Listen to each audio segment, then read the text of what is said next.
விமான எரிபொருள் விலை உயர்வால் ஹஜ் பயணிகள் கூடுதலாக 10,000 ரூபாய் செலுத்த ஹஜ் குழு உத்தரவிட்டுள்ளது.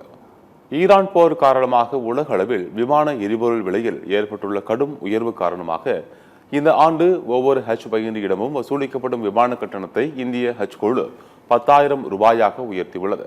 எனினும் தீவிர பேச்சுவார்த்தைகள் மூலம் இந்த விலை உயர்வு கட்டுப்படுத்தப்பட்டுள்ளதாக மத்திய அரசு தெரிவித்துள்ளது. மத்திய கிழக்கில் நிலவும் நெருக்கடியால் ஏற்பட்டிருக்கக்கூடிய அசாதாரண சூழ்நிலைகளை கருத்தில் கொண்டு 2026ஆம் ஆண்டுக்கான ஹஜ் பயணத்தின் விமான கட்டணத்தில் ஒருமுறை மட்டும் செய்யக்கூடிய திருத்தத்திற்கு சிறுபான்மையினர் விவகார அமைச்சகம் ஒப்புதல் அளித்துள்ளதாக இந்திய ஹஜ் குழு வெளியிட்டுள்ள சுற்றறிக்கையில் குறிப்பிட்டுள்ளது. திருத்தப்பட்ட இந்த விமான கட்டணத்தின்படி பயணிகள் புறப்படும் இடம் எதுவாக இருந்தாலும் ஒவ்வொரு பயணியும் கூடுதலாக $100 தொகையை செலுத்த வேண்டும்.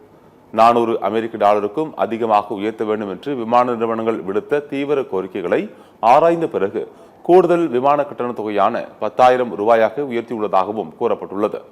இந்த தொகையை மே 15ஆம் தேதிக்குள் செலுத்த வேண்டும் என்றும் தெரிவிக்கப்பட்டுள்ளது.